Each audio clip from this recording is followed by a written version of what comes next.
A lot of times you don't have an idea for something, but you've got a deadline.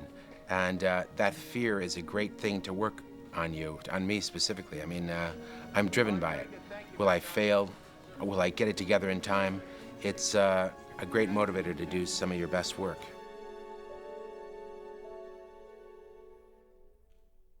I think one of the really striking things about Sam, and maybe you know, is that he's the audience. He watches the movie and makes the movie for the audience, and identifies with the characters, and is really thinking about, you know, the rhythms of the movie and how the movie's going to play for himself as an audience. Got it now. Good. That was good. All right, that's a print. Spider-Man and Sam Raimi are the same thing to me. You know, it comes from him. It's his vision.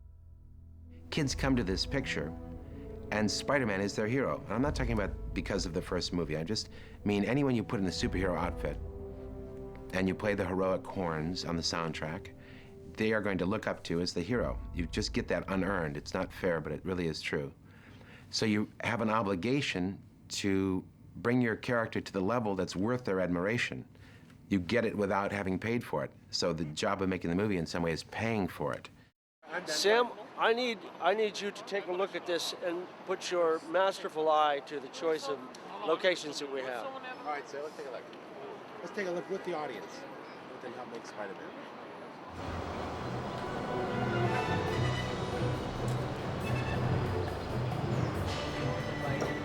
This is rehearsal of the end of the walk, the halt in front of the alley. You ready, mister? Great. Now this time,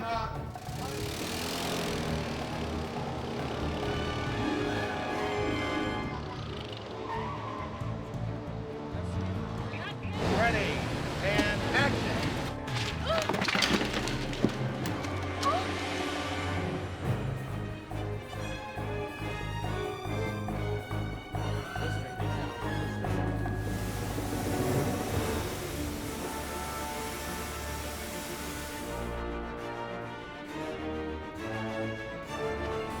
Okay, ready, and action.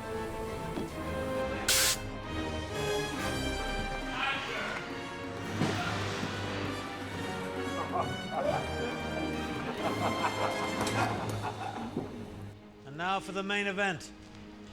Give me the blue light, Rosie.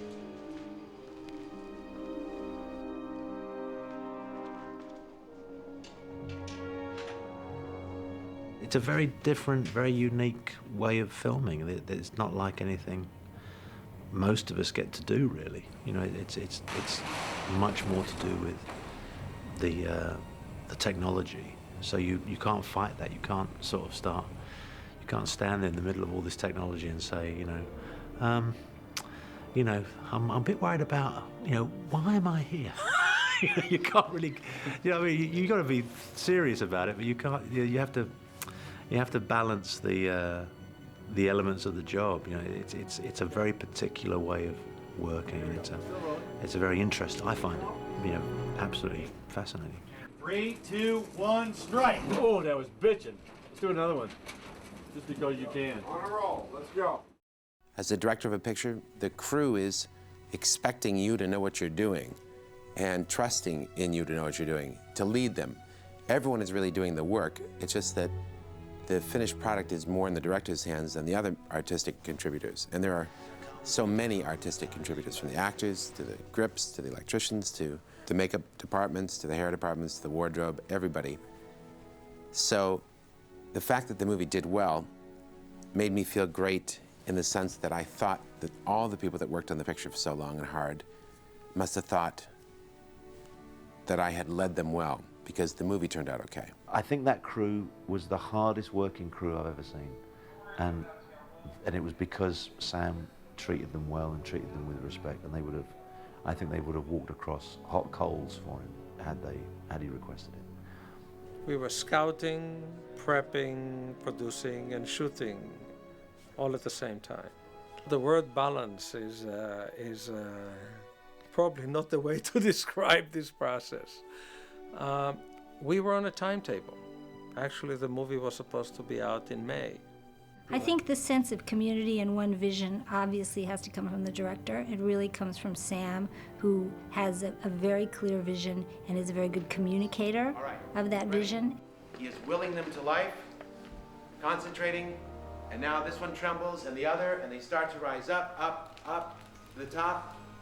And now one or two of you notice the monitor, images of yourselves, and now he opens his eyes and steps down. My smart arms are controlled by my brain through a neural link. He's very, very concerned with telling the right story and telling the story well. And so there's in both Spider-Man 1 and 2, I think there's a great balance between the huge kind of money shots and those moments of tenderness or moments of great intimacy.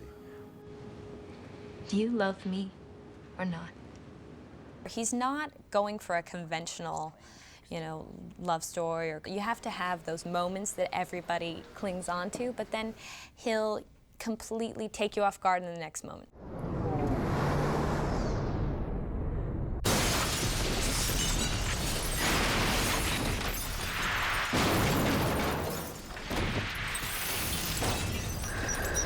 Any of the fans who thought that Sam Raimi was a sellout has turned his back on Evil Dead and all the movies that he's excelled at and is known for will finally have to shut their mouths, because it's like full-on Sam Raimi.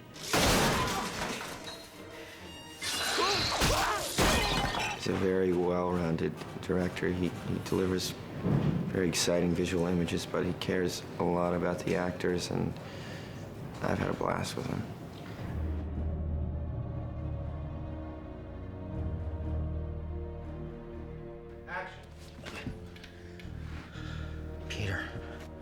He says to me, look, you're my partner in telling this story. You're my partner in building your character of Peter Parker, but I also trust you in telling the story of this movie with me. So if you have anything to say, any suggestions, I feel completely free to just bring up anything I want. Yeah. No, I want you to do it the way I want you to do it. You're gonna do it the way I want you to do it. When I say jump, you say what color? Well, Sam, you're telling me that as if that's something I don't know, as if something's changed. I've gone through your abuse from the first picture, and here we are in the second picture. Once again, you're the puppet master, I'm the puppet. You're pulling the strings. Okay, Godfather. I can see it my way. I hear them sort of teasing each other a little bit and smiling and giggling a bit between them. They've obviously reached a very deep understanding of how to work together and a deep respect. I'll tell you something else. The performance isn't good enough. I want some real quality acting in this picture. I want something like Bruce Campbell would give me. Oh, shoelace.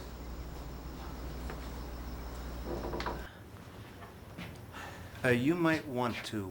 For me, the whole thing is very amusing, and it's been fun to watch, because why not have a guy who made, Evil Dead for $350,000 do Spider-Man? Because that's the guy you want, not the guy who's used to having everything all the time. Give it to someone who's used to doing a bunch with nothing. Now you give him something, and you can... I think it was a good choice. It was a good match of material, because Sam's always been a comic book guy. Action. All right. Let a picture of a rancid chicken, food poisoning scare, Sweep City. Some food got poisoned? I'm a little nauseous, yeah. The first movie Sam and I did together, I think we very quickly felt very comfortable together, and it gets, more and more fun, and it's like, going to a reunion, every time I get to work with him again. It gives me a great sense of stability, and I know that certain scenes will work because I've got these particular actors in it. When we got back into the Daily Bugle, it felt like going home again, because this guy brings in an element of this movie that everybody fell in love with in movie one, and everybody wanted more. Miss Brandt, give me a violin. I think it's all there in the comic book, really. I mean, obviously you can't hear it, but the bluster is all there. The look obviously is there, the hair, the mustache, and all that. I was afraid some people might think, oh, it's going to be too broad. I had heard that when I was shooting it. But I always found him funny. He's just a great actor. Seems to always have the right stuff for the right scenes, no matter what parts he's playing.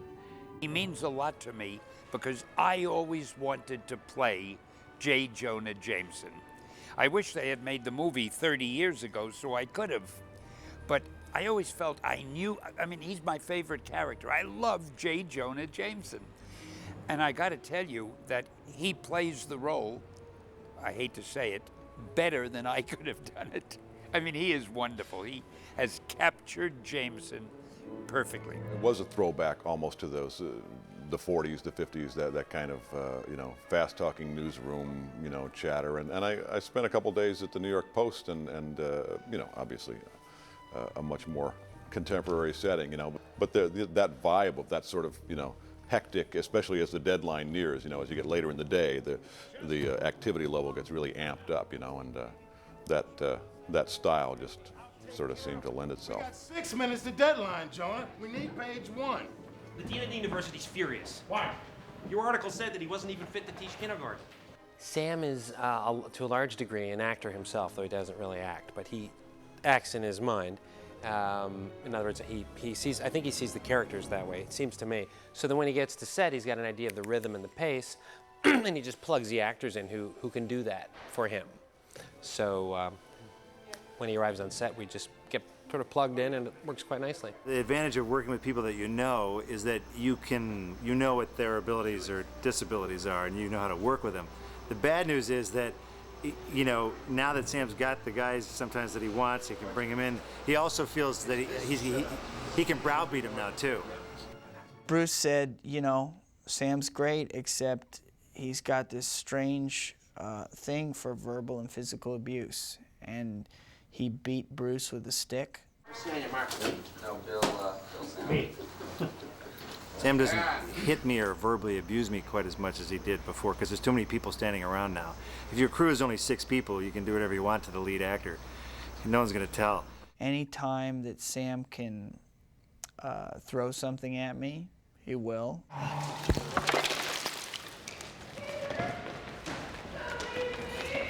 Filming is not a democracy. It's a benign dictatorship. And the boss is on the floor. The boss is the director. And the director sets the tone.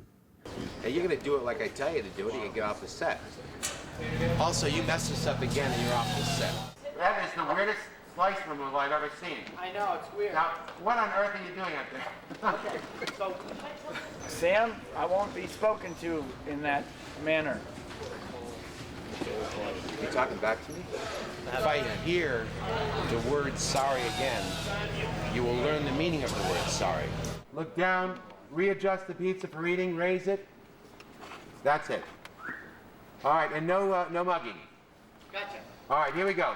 His attitude and his professionalism carries everybody through the whole shoot. Grant is going to make sure everyone has a piece of cake, and the amount of time that it takes to eat those slices, he will duly deduct from your paycheck. I think, you know, maybe over the years he's really matured, and over the course of his career, we've seen him go from this kind of the horror genre, and then can make a movie like Simple Plan, can make a movie like Spider-Man. Sam explained it pretty good making the first one. We were shooting the ring sequence, and he turned at one point and he goes, you know, we're doing the same gags, but we just have a lot more money. It's nice that he can finally have the support. So if he goes, I got this crazy shot that I want to do, now he's got all the trained professionals in Southern California to go, okay, how can we make this happen? You know, it's nice that the guy with the big ideas finally gets the toys.